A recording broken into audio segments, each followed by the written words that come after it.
A sense of impending dread loomed over her regarding the approaching storm, but she tried not to think about it.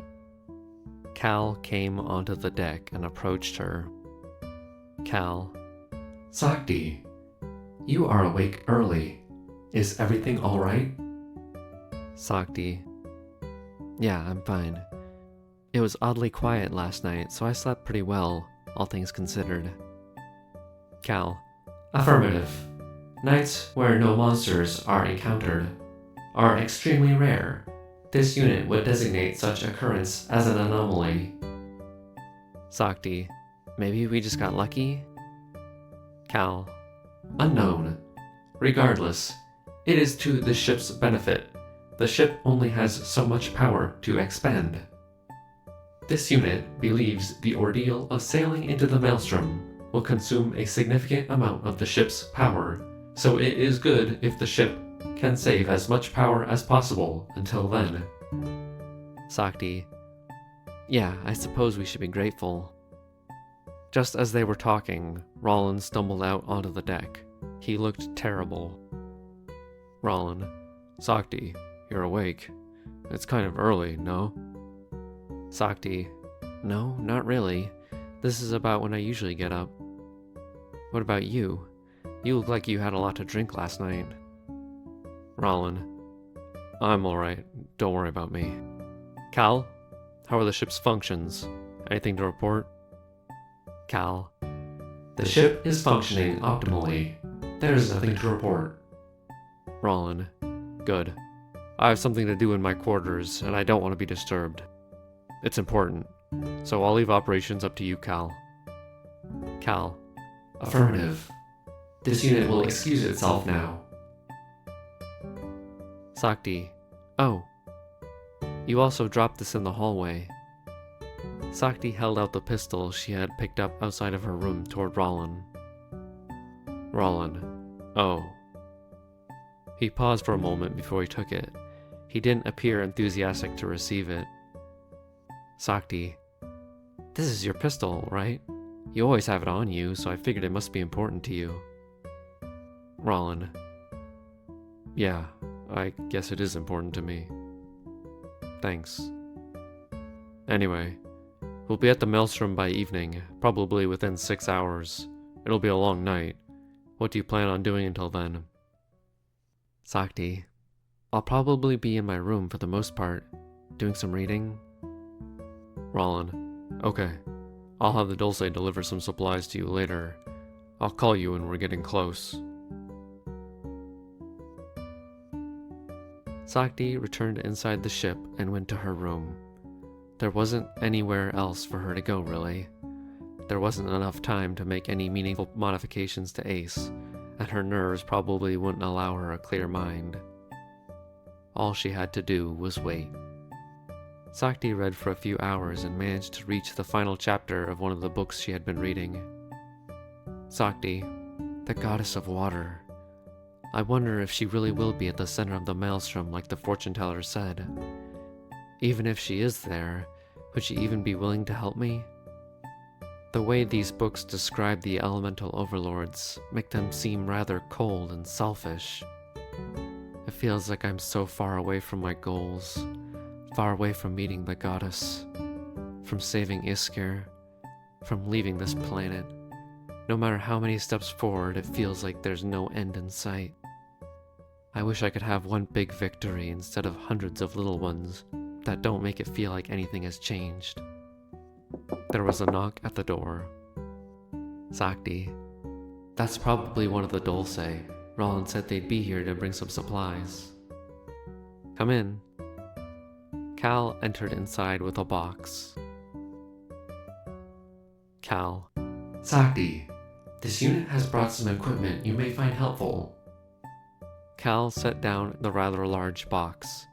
Sakti dug through it. There were weapons and miscellaneous tools, but nothing stood out. There was way more than what she could carry herself. Sakti. You don't expect me to use all this, do you? Cal. Negative. Take whatever you need, or would like to use. Sakti. I think I'm alright. I brought my own equipment. I have a first aid kit and my own weapon and ammunition. Cal. Affirmative. This unit shall return these to storage. The captain has set aside body armor that will prove useful in protecting your fragile organic flesh. It is lightweight, will protect your vitals, and will keep you afloat should you fall overboard. Sakti. That's reassuring. I definitely don't want that to happen. Sakti took the armor. It was a vest for chest protection, with a small shield module attached. Cal. Sakti, do you know how shield modules work? Sakti. Sort of. I know a little bit about how the portable modules work. They project a barrier around your body, not like a bubble, but like an invisible layer over your skin. Cal. Affirmative. This module is rated as a Class E personal shield. It is well suited for nullifying any minor incoming damage to your person, whether it be from small monsters or various standard firearms. Personal shields of this caliber are lightweight and portable at the cost of being rather frail. It is not designed to negate attacks from heavy armaments or very large monsters. The shield can recharge between attacks if the battery has not been fully depleted. If the shield battery is completely drained of power, it will break and be unable to recharge. To make the shield operable again, you would need to change out the battery of the portable module, which is generally too difficult to do in the field. Even if you were to swap a broken shield with a functioning one, it would take some time for the shield to calibrate, approximately 10 minutes. That said, it is generally not advised to replace shield units in the middle of action, unless an opportunity presents itself. Sakti. Okay, I'll keep those things in mind. It can protect against small attacks better than big ones, and if it breaks I won't have a shield anymore. At least not until we get back on land, or I swap it out should I have the chance to. Cal. Affirmative. Do you have any other inquiries about equipment? Sakti. No, I'm good for now. Cal. Affirmative. This unit shall take leave now. Sakti. Well, at any rate, I still have a bit of time before I need to start getting ready. I guess I should finish this book. I only have one chapter left, and I don't want to stop in the middle of a segment. These books are hard enough to read through as is. Sakti finished reading the book she was working on. Sakti. There, I finished. Now I probably know everything there is to know about the goddess of water. Well, all I can know from books anyway. We will probably be there soon. I suppose I have time for one last look around the ship before we reach the Maelstrom. I should probably go check up on Rollin or the Dulce. I'll probably only have time to meet up with one of them, though. I think Rollin mentioned earlier he had something important to do in his quarters, though, so he might not be available. Who should I go see? I'll go see Rollin. Sakti left her room to seek out Rollin. She went up to the bridge. Sakti. There's nobody here. Rollin said he was going to be in his quarters and that he didn't want to be disturbed. Sakti saw a door at the back of the command deck. It was closed. Sakti. It looks like he's still busy. I better not bother him. I guess I'll just walk around the ship before heading back to my room. Sakti walked around the ship without any particular destination for a short while. Sakti. Well, no point in wandering around aimlessly. I guess I should go get ready now. Sakti returned to her room. She could hear rain coming down and beating upon the outside of the ship. She knew they were close to the Maelstrom now. Sakti. I guess I should get ready now. Sakti put on the body armor with the shield module that Rollin provided her with. Sakti. It's pretty lightweight and comfortable. It doesn't restrict my movement at all. That said, it's just a vest with a shield module attached. I imagine it'll only protect me from the bare minimum. I'll still have to stay alert and do my best to avoid any attacks from monsters. Sakti put on her ammo belt and holstered her gun. Sakti, my shotgun will make short work of any monsters I come across. I have nearly a dozen extra batteries for my gun. One battery will fire about 24 shots before I have to swap it out. Needless to say, all this extra ammo should be more than enough to last however long we have to fight. Still, better safe than sorry. Sakti grabbed a basic first aid kit she had brought along, which was the last thing she needed. Sakti, I think that's about everything. Oh. Sakti looked at the mysterious hatchet buried in her suitcase. Sakti, well, I brought the hatchet with me, so I might as well have it on hand. There's no point in leaving it in my suitcase, considering if there would be any time to use it, it would be now. If a monster gets too close, I might use it. Sakti took the hatchet, still burdened by apprehension on wielding it, and holstered it at her side. There was a knock at the door. Sakti, come in. Cal. Sakti, we are approaching the maelstrom. The captain would like you to come up to the bridge once you have finished preparing. Are you ready? Sakti. Yeah, I'm ready. Let's go. Cal led Sakti through the ship toward the bridge. The ship heaved from side to side, which made it almost impossible to walk straight. A terrible storm enveloped the ship before Sakti had even realized. Torrential rain beat down all around them. The crashing of rain made it sound like the ship and everything around it was being crumpled up like a giant mess of paper. The ship trembled as if the ship itself were afraid. The ship's guns fired off intermittently and made Sakti long for the eerie peace and quiet of the night prior.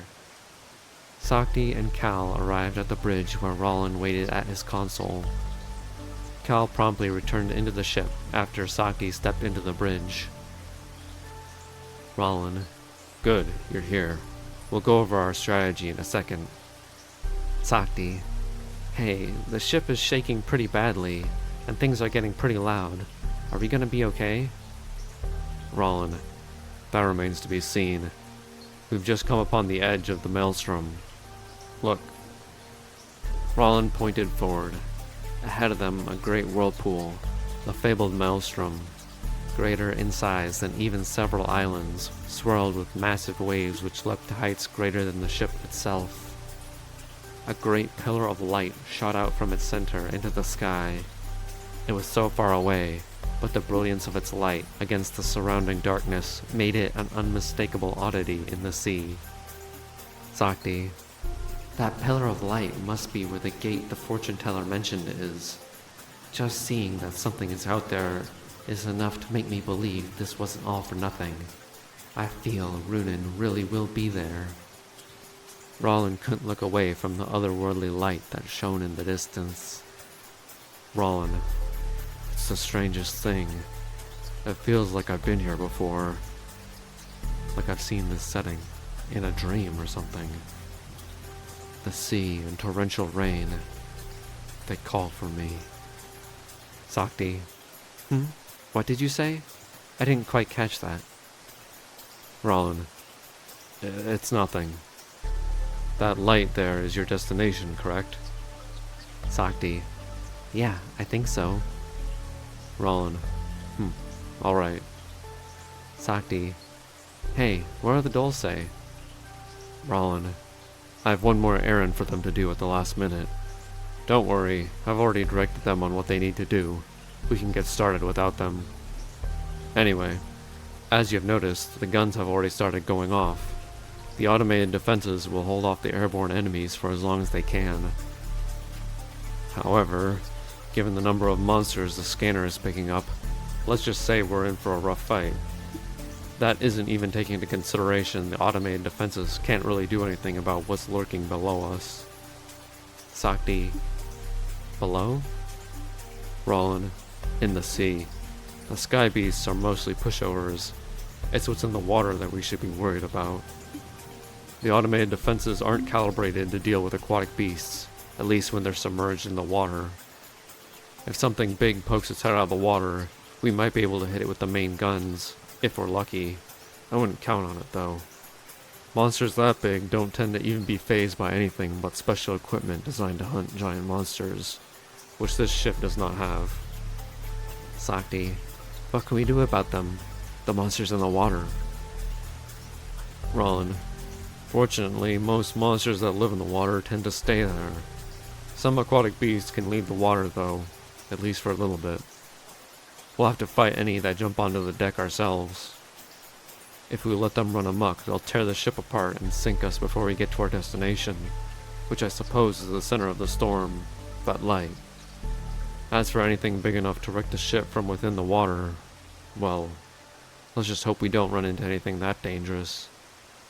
As a last resort, the ship has a small stockpile of torpedoes we can use, but we only have a limited number, not a lot either.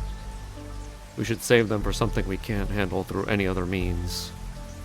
Sakti, okay, I'll leave that up to you. You'd probably know when best to use them over me. Rollin, I'm just telling you because I'll need you to cover me if the need arises. I can control the ship from my portable controls, but it'll take a moment. Rollin pulled up his sleeve and revealed a rather intricate-looking device on his forearm. Rollin, we both have to look out for each other if we're going to get through this. Sakti, I know. I have your back. The bridge's console began beeping in rapid succession. Rollin, looks like we've got company. Time for chit-chat is over. There are monsters climbing onto the deck. Come on, grab your gun, put on a raincoat, and let's go. Sakti, what about the Dulce? Rollin, there's no point in waiting around for them. I'm sure they'll join us shortly. Follow me, I'll take the lead. You hang back and cover me. Sakti grabbed a raincoat that hung nearby and followed Rollin out onto the deck of the ship.